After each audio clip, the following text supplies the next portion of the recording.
जय श्री सीताराम। अलग अलग ग्रह लग्न कुंडली के अलग अलग भाव में होंगे तो अपनी महादशा में वो कैसे फल देंगे, इस बारे में हम चर्चा कर रहे हैं। और आज के इस वीडियो में हम बात कर रहे हैं राहु महाराज के बारे में। इन दिनों राहु महाराज की सीरीज चल रही है और आज हम बात कर रहे हैं राहु महाराज लग्न कुंडली के छठे भाव में होंगे और जब उनकी महादशा चलेगी तो वो कैसे फल देंगे। अब देखिए, हर ग्रह का अपना प्रेडिक्शन या हर ग्रह के अपने फल देने का तरीका अलग होता है। हर ग्रहों की राशियां भी अलग अलग होती हैं। अब राशियों के आधार पर हम अलग अलग लग्न की कुंडलियों में देख करके ये समझ जाते हैं कि भाई ये ग्रह मारक है, ये ग्रह कारक है, ये ग्रह इस भाव का स्वामी है तो इस भाव के फल देगा, वो वगैरह वगैरह। लेकिन जब बात आती है राहु महाराज की, तो राहु महाराज की तो कोई राशि नहीं है। जब राहु महाराज की कोई राशि नहीं है तो ये एक बहुत बड़ी दुविधा हो जाती है कि कौन से लग्न की कुंडली में वो कैसे फल देंगे, क्योंकि मारक भी नहीं कह सकते, योग कारक भी नहीं कह सकते। तो राहु, एक बात ध्यान रखिए, राहु न किसी कुंडली में योग कारक होता है, न राहु किसी कुंडली में मारक होता है। किसी भी कोई से भी लग्न की कुंडली में आप निकाल लो, राहु योग कारक भी नहीं रहेगा, राहु मारक भी नहीं रहेगा। ये बात किस बात पर डिपेंड करती है कि राहु अपने कैसे फल देंगे, अच्छे या बुरे। ये इस बात पर डिपेंड करती है, दो बातों पर डिपेंड करती है। एक बात तो ये कि राहु महाराज कहां पर बैठे हुए हैं, पहली बात। दूसरी बात, राहु महाराज किस राशि के साथ बैठे हुए हैं और उस राशि के आधार पर या फिर कई बार भाव के आधार पर राहु महाराज के अपने अच्छे या बुरे फल देखने को मिलते हैं।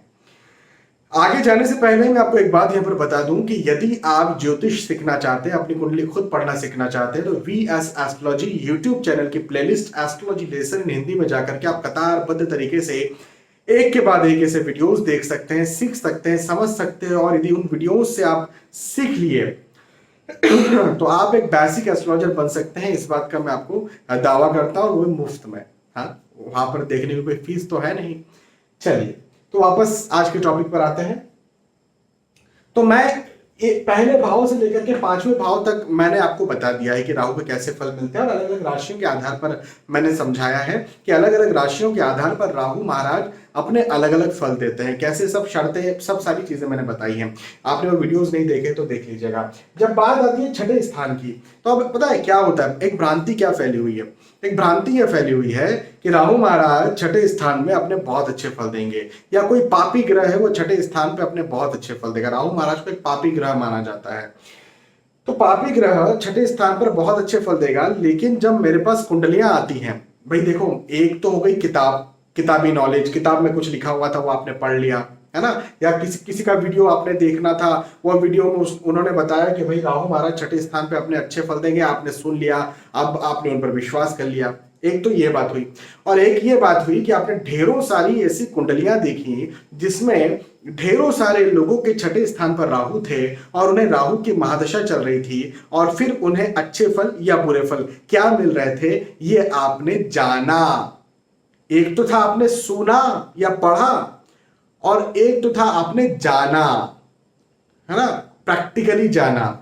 तो ऑब्वियसली मैं कई सारी कुंडलियां देखता हूं, और कई सारी कुंडलियां आज कई वर्षों से कंसल्टेशन दे रहा हूं, और बहुत सारे ऐसे लोग मेरे पास आए हैं जिनकी लगन कुंडली के छठे स्थान पर राहु बैठे हुए हैं और राहु की महादशा उन्हें चल रही है। और मैं आपको एक बात बता दूं यहां पर कि यदि 100 लोग मेरे पास आए हैं, मान के चले कि भाई 100 लोग ऐसे आए हैं जिनके लगन कुंडली के छठे स्थान पर राहु बैठे और उनको राहु की दशा चल रही है, तो 100 में से मैं आपसे ये कहूंगा कि 90 लोग मुझसे कहते हैं, और 95 भी कह दूं तो कोई बड़ी बात नहीं होगी, कि 90 से 95 लोग मुझे कहते हैं कि भाई राहु महाराज ने हमें बर्बाद कर दिया, हमें खराब कर दिया, हमें जो है वो परेशान कर दिया। हाँ, बाकी के 10 या 5 लोग कई बार अपने बहुत अच्छे फल भी बताते हैं। तो वो कौन से अच्छे फल होते हैं, कौन वो 10-5 लोग होते हैं खुशकिस्मत जो अपने अच्छे फल बताते हैं, कौन वो लोग होते हैं जो अपने बुरे फल बताते हैं, तो वो मैं आपको समझा देता हूं यहां पर। लेकिन सबसे पहले एक बात ये समझिए कि छठा स्थान होता क्या है। हम बात करें राहु महाराज के छठे स्थान में होने की, तो छठा स्थान होता क्या है। तो छठे स्थान का मतलब है रोग, हेल्थ इश्यूज, ऋण, कर्जा, डेप्ट, शत्रु, enemies, hidden enemies, direct enemies, competitors के द्वारा परेशान किया जाना, है ना, पॉलिटिक्स होना। आप यदि नौकरी कर रहे हैं तो पॉलिटिक्स हो वहां पर, हाँ, ऐसी स्थितियां पैदा हो जाती है। कोर्ट केस, लिटिगेशन, शत्रुता, ऐसी स्थितियां पैदा होती है। साथ ही साथ राहु ये कहते हैं कि मैं जहां बैठूंगा वहां के तो फल दूंगा, लेकिन जहां बैठूंगा वहां से पांचवें भाव के फल भी दूंगा। यहां से पांचवा भाव गिनिए क्या होता है, 1 2 3 4 5, मतलब ये आता है कर्म का स्थान। वहां से पांचवें और सातवें भाव के फल भी दूंगा। तो 5 6 7 ये आता है विदेश का स्थान, खर्चे का स्थान। वहां से पांचवें सातवें भाव के फल तो दूंगा, लेकिन नवे भाव के फल भी दूंगा। तो 7 8 9 ये होता है धन का और परिवार का स्थान, वाणी का स्थान। ठीक है, तो राहु महाराज छठे भाव के फल देंगे, लेकिन कर्म, नौकरी, व्यवसाय, प्रोफेशन, विदेश, खर्चा, दवाइयों के खर्चे और वाणी, धन संचय, परिवार के फल भी देंगे। इसको एजुकेशन का भाव भी कहते हैं हम लोग, पढ़ाई लिखाई के लिए भी देखा जाता है, कई बार संतान के लिए भी देखा जाता है। संतान के लिए पांचवा भाव होता है, लेकिन दूसरे भाव को भी कुछ स्थितियों में देखा जाता है। तो इन भाव के फल राहु महाराज देंगे। अब मैं शुरुआत में एक बात बोला था कि अलग अलग राशियों के आधार पर राहु अपने अच्छे या बुरे फल देते हैं, लेकिन इस बात को ध्यान रखिएगा कि यदि छठे स्थान पर राहु बैठे हुए हैं तो किसी भी राशि के साथ बैठे हों, किसी भी लग्न की कुंडली में बैठे हों, राहु महाराज ने 90% और हो सकता है 95% केसेस में अपने खराब फल देना है। जब मैं 90-95% बोल रहा हूं, इसका मतलब यह है कि 100 लोगों को राहु की महादशा चल रही है और राहु महाराज छठे स्थान पर है, तो 90 लोग या 95 लोग ये शिकायत करेंगे कि हमें खराब फल मिल रहे हैं। तो पहले तो मैं ये बता देता हूं कि वो खराब फल क्या मिलते हैं, क्योंकि ऐसा होता है राहु महाराज खराब ही फल देते हैं। तो क्या खराब फल मिलते हैं वो मैं बता देता हूं, फिर अच्छे फलों के बारे में चर्चा करेंगे और वो क्यों मिलते हैं अच्छे फल वो भी चर्चा करेंगे।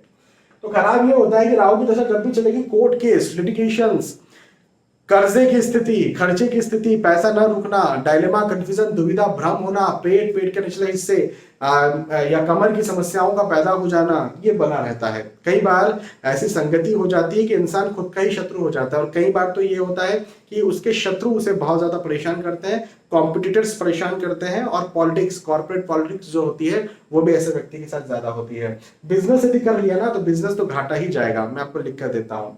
लेकिन नौकरी ही करना पड़ेगी, नौकरी के अलावा कोई रास्ता भी नहीं है, लेकिन नौकरी करेंगे तो थोड़ा बहुत ठीक ठाक चल सकता है। हालांकि परेशानियां तो वहां पर भी रहेगी, खर्चे तो वहां पर भी रहेंगे, पैसा रुकेगा तो वहां पर भी नहीं, शत्रुता तो वहां पर भी बनी रहेगी, लेकिन ठीक है, चूंकि हमारे पास कोई रास्ता नहीं है, कोई ऑप्शन नहीं है, तो नौकरी ही करना पड़ेगा।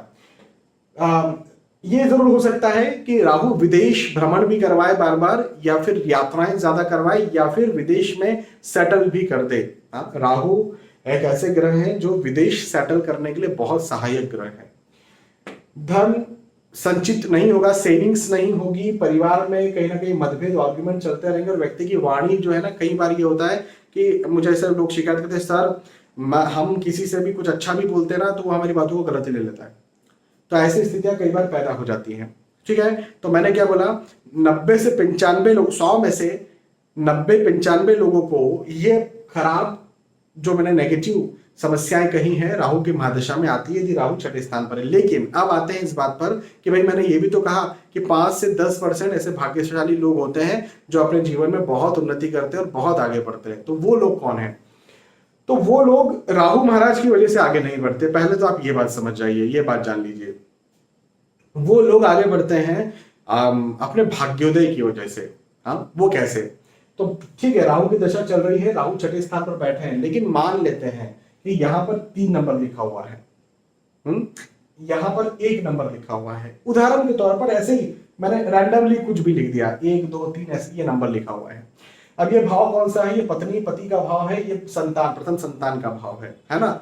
तो क्या होगा कि बुध यहां बैठे हुए हैं, बुध यहां बैठे हुए हैं, या मंगल बैठे हुए हैं, या बुध मंगल यहां बैठे हुए हैं, या बुध मंगल यहां बैठे हुए हैं, ऐसा हो सकता है मे बी। तो क्या होगा कि व्यक्ति को राहु की दशा चल रही है, आई या आने वाली है, और उसकी शादी हो गई, और शादी कुंडली मिलान करके हुई। तो शादी हुई तो पता है क्या हुआ, ये 3 नंबर का मतलब क्या होता है? मिथुन राशि, मिथुन राशि के स्वामी बुध होते हैं, है ना। पत्नी या पति के भाव में 3 नंबर लिखा हुआ है। तो शादी हुई तो ये भाव एक्टिवेट हो गया, ये भाव का मालिक एक्टिवेट हो गया। तो कौन है ये? बुध। बुध एक्टिवेट हो गया। बुध कहाँ बैठे हैं इसको देखो, बुध बैठे, बुध बैठे, बुध बैठे, और भाग्य स्थान पे बुध बैठे, मतलब क्या एक्टिवेट हो गया? भाग्य एक्टिवेट हो गया। अरे वाह, तो मतलब शादी के बाद व्यक्ति का भाग्य उदय हो जाएगा। हाँ जी बिल्कुल, भाग्य उदय हो जाएगा। फिर राहु, तो राहु अपने खराब फल उतने नहीं दे पाएंगे, व्यक्ति बहुत आगे बढ़ेगा जीवन में। अच्छा, बुध यहाँ बैठे, अच्छा तो ये कौन सा भाव है? लाभ का भाव है, इनकम का भाव है, पैसों का भाव है। अच्छा, तो लाभ, इनकम, आय, प्रतिष्ठा बढ़ जाएगी। हाँ बिल्कुल बढ़े। ये कौन सा भाव है? धन का भाव है, सेविंग्स का भाव है, व्यक्ति की सेविंग्स, धन, आय, इनकम बढ़ जाएगी। हाँ बिल्कुल बढ़ जाएगी। यदि ऐसी स्थिति में सप्तम भाव के स्वामी कहीं बैठे हैं, या फिर प्रथम संतान भाव के मालिक कौन है? ये देखो, एक नंबर लिखा है, एक नंबर का मतलब मेष राशि, मेष राशि के स्वामी मंगल। अब प्रथम संतान हुई, मान के चलो बुध नहीं है ना, अब प्रथम संतान हुई, तो प्रथम संतान के मालिक भाग्य स्थान पर बैठे हैं, लाभ स्थान पर बैठे, या फिर धन स्थान पर बैठे, तो शादी हुई, उसके बाद तो चलो कुछ फर्क नहीं पड़ा, लेकिन पहली संतान हुई और राहु की दशा चल रही है, और व्यक्ति का भाग्योदय हो गया, या लाभोदय हो गया, या धनोदय हो गया, और व्यक्ति बोलेगा हाँ मुझे तो राहु की दशा चल रही है, राहु महाराज देखो कितने प्यारे फल दे रहे, कितने अच्छे फल दे रहे, वाजिबा, मैं तो बहुत आगे बढ़ रहा हूँ। भाई साहब, राहु महाराज की वजह से आगे नहीं बढ़ रहे आप, ये जो है ना भाग्योदय वाला योग था संतान या पत्नी के बाद में या पति के बाद में, उसकी वजह से आप आगे बढ़ रहे हैं। तो ऐसे कुछ योग होते हैं जिसकी वजह से आगे बढ़ते हैं। एक और चीज मैं आपको बताऊं जो मैंने पाई है अपने एक्सपीरियंस से, वास्तु जो होता है ना वो भी आपके भाग्य वृद्धि में बहुत सहायक होता है। वास्तु मतलब वास्तु शास्त्र, आपके घर का वास्तु कैसा है, ये भी भाग्य वृद्धि में बहुत सहायक होता है। वैसे तो जब खराब दशाएं चल रही होती हैं तो ग्रह दिमाग में डालते ही नहीं कि हमारा वास्तु ठीक हो, या कुछ किसी न किसी तरह से गलत वास्तु के घर में ही रखेंगे, लेकिन कई बार किसी और के भाग्य से वास्तु या घर अच्छा मिल जाता है, बहुत परफेक्ट, इतना अच्छा वास्तु के आधार पर घर मिल जाता है कि व्यक्ति ये बोलता है कि अरे वाह बहुत उन्नति होने लगी है। लेकिन अनफॉर्चुनेटली ऐसा, मैं 100 लोगों को राहु की दशा चल रही तो मैंने 90 लोगों के साथ ऐसा नहीं पाया है कि उन्हें बहुत अच्छा वास्तु मिल गया और उन्हें बहुत अच्छी दशा चल रही है। अनफॉर्चुनेटली 5 या 10 लोगों के साथ ही पाया है, या फिर 5 या 10 लोगों में से इनको भी आप गिन सकते हैं कि ये भी लोग हो सकते हैं, पत्नी, पति, या फिर संतान के बाद भाग्योदय वाले लोग, है ना। तो कभी भी राहु महाराज छठे स्थान पर होंगे तो अपने अच्छे फल नहीं देंगे। अब अच्छे फल नहीं देंगे, 90 to 95% अच्छे फल नहीं देंगे। अब अच्छे फल नहीं देंगे तो फिर क्या किया जाना चाहिए? तो इसके लिए उपाय किया जाना चाहिए। और उपाय क्या है?